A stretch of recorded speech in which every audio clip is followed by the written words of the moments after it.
Malaysia itu sudah benar tidak melakukan itu. Dan kalau kita lihat, kenapa? Ya, karena Malaysia masalahnya uang adalah di sini untuk mensubsidi, bagaimana bukan menyuruh menanggung utang. Nah, jadi menurut Abang sendiri proyek WUS ini adalah beban dan bom waktu ekonomi politik Jokowi untuk Prabowo? Betul sekali. Kenapa? Karena meskipun ya teman-teman ini pendukungnya Pak Jokowi mengatakan ini bisnis to bisnis, tidak ada masalah, tidak melibatkan APBN. Faktanya hari ini Republik yang namanya Indonesia ribut dengan WUS karena utangnya besar dan tentu akan menjadi beban bagi pemerintahan Pak Prabowo. Tidak bisa tidak. Biar bagaimanapun pasti akan beban. Meskipun dikatakan ini Danantara yang ngurus, Danantara ini kan BUMN bukan pakai APBN. Emangnya uang Danantara itu uangnya siapa? Kan itu juga uang negara, uang rakyat. Kalau ini hanya dipergunakan untuk membayar utang-utang BUMN, kapan lagi Danantara itu berfungsi untuk membiayai kebutuhan-kebutuhan mendasar masyarakat kita? Kan itu yang paling penting. Karena apa? Jadi harus diakui bahwa memang ini kan kegagalan seorang Jokowi untuk menetapkan skala prioritas pembangunan di negara kita. Bahwa kereta cepat WUS ini memang belum waktunya.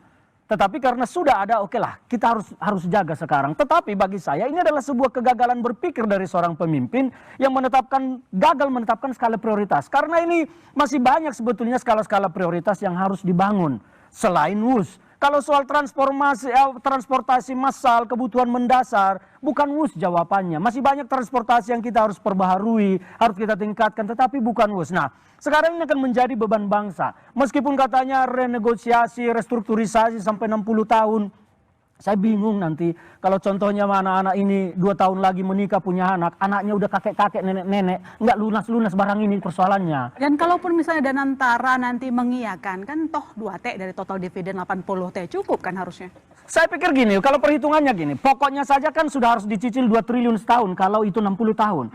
Bunganya belum lagi. Bunganya juga kan kalau tidak salah sekarang itu sekitar 2% setahun. Kalau 2% setahun itu kan juga artinya sekitar 2 triliun. Artinya ada kewajiban pokok dan bunga itu sekitar 4 triliun setahun. Nah ini kan tidak akan mencukupi. Tetap saja kalau Danantara mencoba mensuplai, membantu 2 triliun setahun. 2 triliun lagi kereta cepat ini sepertinya belum akan sanggup menyediakan itu setiap tahun. Karena apa? Fakta sekarang kereta WUS ini kan hanya mengangkut sedikit orang. Kalau tadi sampaikan Bang Andi Aswami ini sudah 12 juta, faktanya juga 12 juta itu kan masih membuat tekor kereta cepat Indonesia.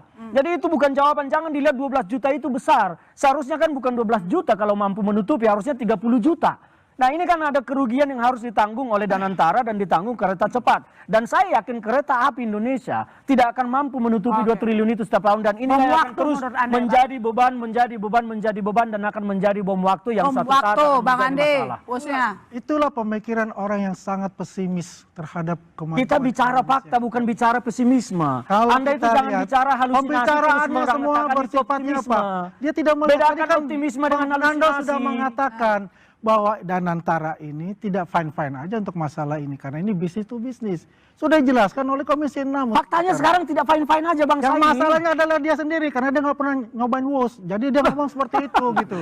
Tidak tahu manfaatnya WUS itu. Ini yang masalah kan. Coba ini. Kalau kita tanyakan, coba teman-teman tanyakan. Teman-teman udah ada yang pernah pakai WUS? Pasti ada yang pernah pakai WUS. Tapi bayangkan enggak. Sudah sampai tidak perlu tinggal di Bandung gitu kalau kita punya keperluan yang mendadak, bisa pulang juga sore hari. Dan yang menarik ya, begini, saya waktu ke Malaysia, ke Kuala Lumpur, saya ketemu dengan teman-teman, mereka bilang, saya bangga sebagai orang Indonesia, karena saya banyak ditanyai teman-teman saya, orang Malaysia, bahwa Indonesia hebat sudah mempunyai kereta cepat. Padahal kami dari Jakarta, Singapura ke Kuala Lumpur, itu tidak pernah terwujudkan, padahal sudah ada secara on paper. Artinya apa yang dilakukan oleh kita, ini ada selangkah lebih maju di negara ASEAN ini. Artinya pemerintah Malaysia itu sudah benar tidak melakukan itu. Dan kalau kita lihat, kenapa? Karena Malaysia masalahnya adalah di sini untuk mensubsidi, bagaimana menyuruh kita menanggung utang. memikirkan bahwasanya dengan adanya WUS ini, dengan adanya stasiun-stasiun yang nanti dibangun sampai Surabaya pada rencana awal itu akan menimbulkan perekonomian di daerah yang dilalui WUS itu, daerah-daerah kalau Jakarta, Surabaya, ini masih Jakarta Bandung. Sehingga Jakarta Bandung akan membuat bangsa Anda ini jangan melakukan substansi masalah dengan cerita-cerita masa depan.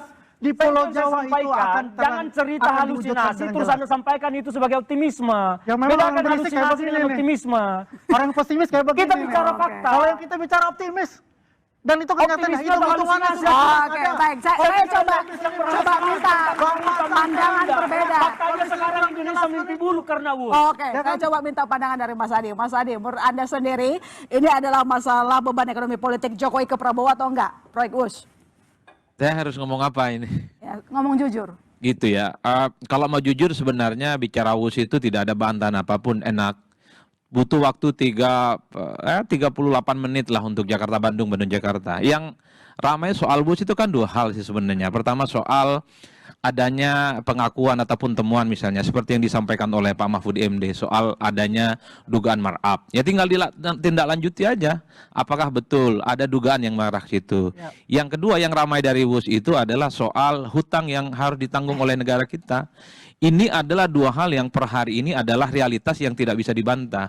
Kalau ditarik ke belakang, apakah WUS itu ataupun tidak, itu adalah perdebatan 2016. Ya. Waktu awal-awal memang WUS itu digagas. Dan saya ingat persis, begitu banyak resistensi, begitu banyak penolakan terkait dengan WUS. Misalnya, untuk apa WUS? Ini kan dikhawatirkan akan misalnya mematikan kereta api Parahyangan yang memang day to day dipakai oleh orang Jakarta Bandung untuk bolak-balik. Atau ngapain ke Bandung harus pakai WUS kalau memang sekarang tolnya sudah bagus. Ada MBZ yang gratis dan seterusnya dan seterusnya. Itu kan catatan-catatan penting yang dari dulu disampaikan oleh pihak-pihak yang memang menganggap WUS itu bukan solusi sebenarnya. Tapi kan pada saat yang bersamaan kita tidak bisa menutup mata. Proyek ini sudah jadi. Tidak bisa kita setback Proyek ke sudah belakang. jadi, tapi jadi beban politik nggak Nah, untuk Prabowo? yang menjadi beban politiknya itu adalah soal dua hal. Harus ditunjukkan kepada publik soal bagaimana skenario untuk menyelesaikan bagaimana persoalan hutang. Yang ingin disampaikan oleh publik itu jangan sampai uang rakyat digunakan untuk pakai hutang ini. Yang Rakyat pun mesti nggak setuju bertanggung pakai jawab APBN. itu adalah mereka yang kemarin bikin proyek terkait dengan kereta cepat. Wah, itu aja urusannya. Kalau rakyat dilibatkan, ini akan panjang kali lebar diskusinya. Oke. Itulah yang saya sebut sebagai beban ini akan selesai kalau clear ada solusi yang kemudian diberikan. Tapi kalau per hari ini misalnya pemerintah telah mengutus dan memberikan tanggung jawab kepada 3 menteri, kira-kira begitu cari solusi. Saya kok rasa-rasanya nggak ada solusi untuk bayar ini. Solusinya memang harus pakai APBN. Dan Download Tribun X sekarang. Menghadirkan lokal menjadi Indonesia.